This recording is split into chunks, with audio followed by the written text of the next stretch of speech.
오늘은 온미드 공매 초보 탈출기 22번째 온미드 공매 실전 투자 이야기. 오늘이 바로 10월 5일이죠. 10월 5일에 온미드 공매 22번째 온미드 공매에서 권리 분석을 어떻게 하면 되나 이 부분에 대해서 한번 좀 알아볼까 합니다.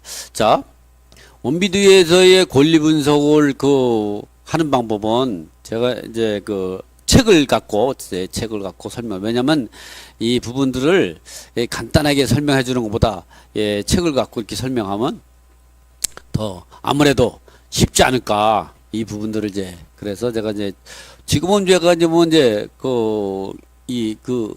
권리 분석하는 부분들의 책을 찾아보고 있는 중입니다. 그러니까 우리가 온미드 공매 같은 경우도 권리 분석을 하려면 나네.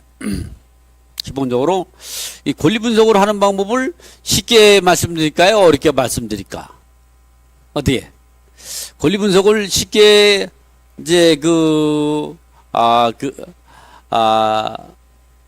할까요? 권리 분석이라는 건 사실은 쉽게 따지려면은 얼마든지 쉽게 할 수 있는 거죠. 자, 그래서 한번 보면 권리 분석이라는 건 사실 여길 보시면 알겠지만, 권리 분석이라는 건 사실은 내가 우량한 물건, 내가 갖고 싶어 하는 물건에 현장 조사에서 물건이 돈이 될 수 있는 물건을 갖다 입찰 들어갔을 때 내가 입찰 심한 가격을 쓴 입찰서에 기재한 금액에 이에 추가로 인수할 금액이라든가 또는 인수할 권리로 인해서 소유권을 잃어버린다든가 그 소유권이 그만큼 저촉을 받는다든가 이런 부분들이 있으면 안 되기 때문에, 그래서 권리 분석을 할 때 내가 입찰서에 기재한 입찰 심한가 이에 추가로 인수할 것이 없다고 하면, 그리고 그 물건이 낙찰받고 나니까 가격이 많이 올라타면 여러분은 공매로 성공하는 겁니다. 아주 권리 분석도 잘한 거죠. 그러나 여러분이 낙찰받고 나니까 임차 보증물 5천원 인수해야 돼요. 5천원. 그리고 5천원 인수하고 현장 가서 물건을 팔려고 그러니까 가격이 뚝뚝 떨어져. 이 권리 분석은 여러분은 서류만 갖고 하는 게 아닙니다. 이 권리 분석을 따질 때는 두 가지를 갖고 여러분 생각해야 되는데, 하나는 뭐냐? 우리가 인수할 권리가 있느냐 없느냐도 중요하고 인수할 금액이 있느냐 없느냐 이것도 중요하지만, 뭐가 중요하냐? 내가 낙찰받고 났는데 하루 지나고 나서 5천이 올라버렸어요. 여러분 그런 경험을 못 해봤죠? 저는 그런 거 많이 해봤습니다. 낙찰받고 나니까요, 하루는 좀 그래도 한 일주일이 지나니까 5천이 오르더니 보름 지나니까 2억이 올라요. 그게 2005년도에 그랬죠. 2005년도에 내가, 여러분 안 믿을까봐 제가 한번 얘기를 하죠. 신도림역에 가면, 구로구에 신도림역 가면, 태형 아파트라고 60평짜리. 그때는 60평짜리가, 희소 가치가 높았죠. 여러분, 지금은 이제 소형평이 17평대나 24평이나 30평대가, 높은 가치가 있죠. 언제까지 그럴 것 같아요? 여러분, 지금부터는요, 지금 부동산이 조정기를 걷고 있잖아요. 지금 같은 경우는 여러분이, 기회가 된다면 40평대를 사세요. 왜냐면 생각보다 40평대가 저평가되고 30평대고 40평대고 5천만 원만 더 추가하면 사요. 제가 마장동에 있는 삼성 아파트에 이 34평을 20년, 거의 20년 전에 2억 2, 3천 주고 샀나요? 아는 지인을 사줬는데, 그게 한 5년 전에 4억 5천이 올랐더라고요. 그래서 4억 5천인데 그 당시에 51평이 5억밖에 안 하는 거예요. 그래서 그걸 갈아타게 해줬어요. 그래서 지금 51평이 지금 10억 정도 갑니다. 5년 차이에. 그러니까 그걸 얼마나 그런 걸 갖고 우리가 갈아타기를 좀 해야 되는지 생각을, 우리가 사람이 되는 거는 왜 살아가느냐? 뭐 때문에 살까요? 맨날 하루에 세끼 먹기 위해서 살아가는 건 아니죠. 왜? 돈 벌기 위해서 산다? 뭐 때문에 살아요? 여러분 왜 태어났어요? 그걸 돈 벌기 위해서 하는 게 아니야. 돈은 적당히 있으면 되는 겁니다. 어쨌든 이렇게 권리 분석이라는 거는 우리가 입찰 들어갈 때 인수냐 또는 인수할 권리나 인수할 금액도 확인하는 건 중요하지만 권리 분석은 현장감 있게 그 부동산이 오를 수 있느냐 올라줘야만이 권리 분석을 잘한 겁니다. 떨어지면 권리 분석은 잘못한 거죠. 자, 어쨌든 자, 권리 분석에는 항상 그 미래 가치 이 부분도 권리 분석에 포함이 됐다는 것. 자, 보면 이제 그 우리가 경매에서 보면 이제 그 공매에서 보면은 그 우리가 인수할 거냐 없냐 이 부분들은 이런 거로 보면 되는 겁니다. 요 지우고 제가 이제 여기서 이 말소 기준 권리를 권리 분석은 사실은 이렇게 하는 겁니다. 이렇게 보면 공매로 낙찰 받았을 때 권리 분석은 쉽게 생각하면 일단은 크게 제가 설명드리면 크게 이렇게 생각하시면 됩니다. 우리가 법원 경매와 공매 중에서도 제일 많은 90% 정도 차지하죠. 압류재산 공매. 이런 부분들이 권리 분석이 필요한 겁니다. 이 부분이 권리 분석이 필요한 거죠. 이러한 부분들은 특징이 뭐냐면 매각 결정 방식으로 하죠.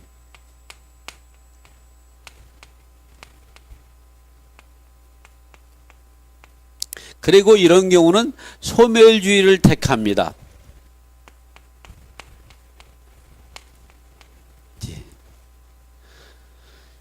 그리고 이거 이외에 뭐 일반 매매로 사든 이건 이외에 이제 뭐 구기재산 공매라든가 구기재산 수탁재산 또 유입자산 또 이용기간 공매 또는 신탁 공매 또 여러분이 부동산에 가서 물건 사도 마찬가지죠. 일반 매매를 사든 부동산에서 일반 매매를 사든 이런 것들은 다 뭘로 하냐? 매각 결정 방식이 아니라 계약 체결, 계약을 체결하는 거죠. 이거는 계약 체결을 하죠. 계약 체결 방식으로 하죠. 이거는 인수주의로 가는 겁니다. 인수주의.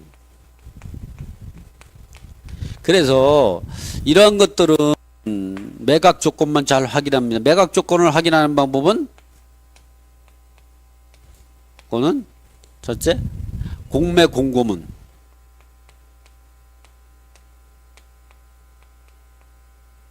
두 번째 공매가 어떻게 매각이 되는 조건을 거기다 놓죠. 그 다음에 공매 물건 입찰 기록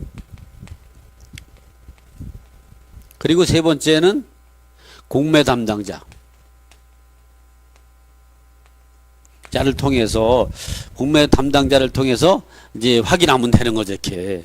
그래서 이런 것들은 이제 권리 분석이 아니라 인수이기 때문에 서로 협의해서 하는 겁니다. 그래서 이런 것들은 일반 매 부동산에 사듯이 내가 얼마에 사겠다든가 이런 부분들을 그 입찰서에다가 원비대에 입찰 시만 가격을 적는 건데 어쨌든 이런 경우는 매각 조건만 잘 알면 되죠. 그러나 이렇게 법원 경매나 압류재산 공매, 공매 중에서 90% 이상을 차지하는 압류재산 공매는 매각 결정 방식으로 해서 소멸주의를 탑니다. 그래서 소멸주의라는 건 소멸되지 않는 권리가 있는지를 파악하면 돼. 대부분이 소멸되지만 소멸 안 되는 게 있습니다. 그래서 그런 부분들은 이런 부분들은 이제 권리 분석을 어떻게 해야 되는가? 압류재산 공매 같은 경우나 법원 경매 같은 권리 분석을 어떻게 하냐?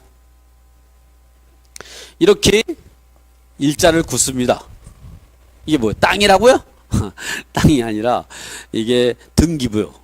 이 주택의 위에 이 그 거주하는 임차인 또 그 주택의 등기부 현황이죠. 거기에 있는 채권자나 권리자들을 기록하는 거죠. 여기에 보면 말소 기준 권리가 있습니다.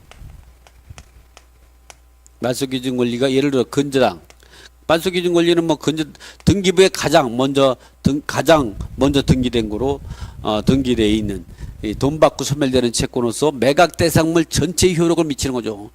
예를 들어 전세권 같은 경우가 아파트 전세권 같은 경우는 본인이 경매를 신청했다든가 본인이 직접 공매 절차에서 배당 요구하면 말소 기준이 될 수가 있죠. 그러나 주택 일부에 설정된 3층만 1층, 2층, 3층 있는데 3층 전부 전세권 설정한 사람은 3층에만 효력이기 때문에 토지와 1, 2층에 효력이 미치지 못하기 때문에 말소 기준이 될 수가 없습니다. 또 지분에서도 이렇게 A가 3분의 1, B가 3분의 1, C가 3분의 1인데 요 3분의 1만 매각이 될 때는 요 근저당이 말소 기준이 될 수가 있죠. 그러나 전체가 매각될 때에는 이 근저당은 여기에 설정되지 않은 근저당은 일부에 설정된 근저당은 말소 기준이 될 수가 없죠. 이렇게 매각된 선물 전체에 효력을 미치는 말소 기준 권리 있고 요것이 근저당이 될 수도 있고 가압류가 될 수도 있고 압류가 될 수도 있고 또 담보가 등기될 수도 있고 예외적으로 최선수리 전세권 등기죠. 전세권 등기권자가 대항력을 주장하면 인수해야 됩니다. 그러나 대항력을 스스로 포기하고 그 배당 요구했다든가 공매 절차 배당 요구했다든가 아니면 본인이 임의 경매를 신청했다. 이럴 때 아파트 집합건물, 아파트, 다세대, 연립, 오피스텔, 상가 건물, 이 집합 건물, 상가 같은 경우는 최선수인 경우는 말소 기준 될 수 있죠. 이렇게 근저당, 가압류, 압류, 담보가 등이 전세권 이 5가지가 없을 때는 경매, 강제 경매, 기입, 등기일이 말소 기준 될 수가 있습니다. 그래서 이 전에 있는 권리는 채권이 앞에 있을 수는 없죠. 왜냐하면 채권이라면 말소 기준이 될 수가 있으니까. 이거는 인수. 이후의 권리는 소멸. 그러니까 뒤에는 권리도 있을 수도 있고 채권도 있을 수가 있는 거죠. 이렇게 권리 분석을 하는 겁니다. 자, 그러면 제가 이 책에 있는 도표를 보면서 한번 더 설명을 드려보죠. 자, 그림으로 한번 제가 그려봤습니다. 한눈에 볼 수 있도록. 자, 이거를 보면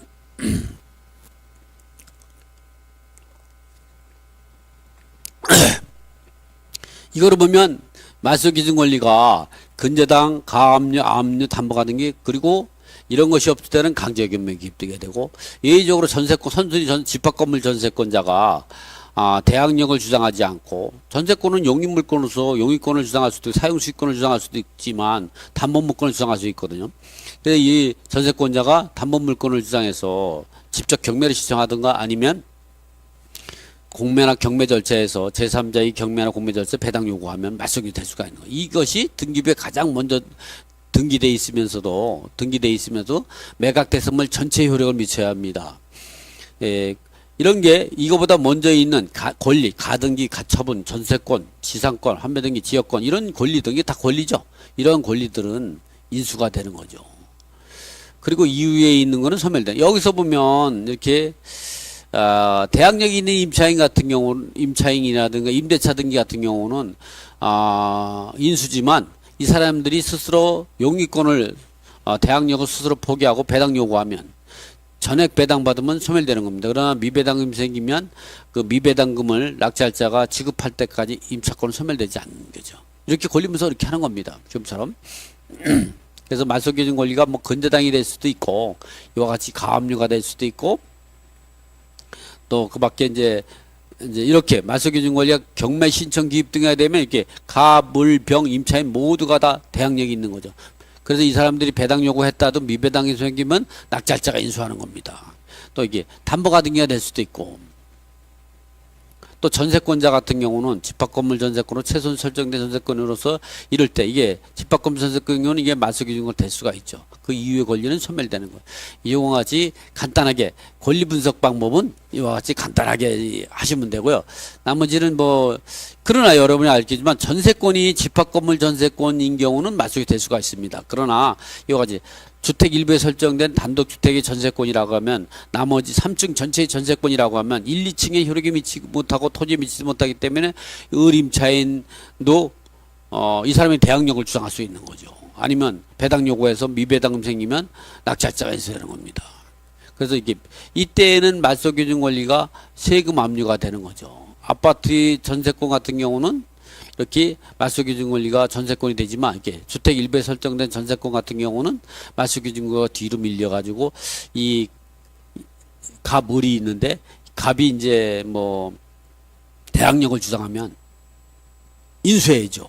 을이 대항력을 주면 인수하고 또 배당 요구해도 미배당은 인수해야죠. 그렇지만 이거는 갑전세권자는 전세권만 등기되어 있다면 배당 요구를 하면 소멸됩니다. 그러나 대항력권과 같이 있다 그러면 소멸되지 않을 수도 있다. 네.